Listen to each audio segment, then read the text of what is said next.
আচ্ছা, এই শতাব্দী রায়, সয়নী দিদি, জুন মালিয়া, আরও সব যত নেতাকিতারা আছে না, হ্যাঁ, যত অভিনেত্রীরা যত সব ঢুকেছিল, হ্যাঁ, ওই সয়ম দাদা, হ্যাঁ, হলদিস চেটে খাইছে, তো সকলে আমরা কি জানি, সকলে কিন্তু ওরা চোর।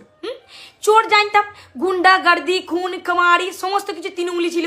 সেই জ্বালাতে আমরা বঙ্গবাসী অতিষ্ঠ হয়ে কি করলাম, তাদেরকে বিরোধী করে তাদেরকে দূর করে দিলাম, দিয়ে আমরা এই বিজেপি সরকারকে নিয়ে এলাম।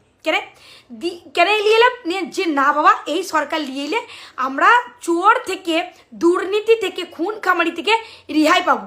দিয়ে 4 তারিখে রেজাল্টের পর 5 তারিখে সকলে নাকে সইষে দিলে মা টান টান ঘুমিয়ে দিয়েছে পশ্চিমবাংলা, প্রতিটা মানুষ মা টান টান ঘুমিয়ে দিয়েছে।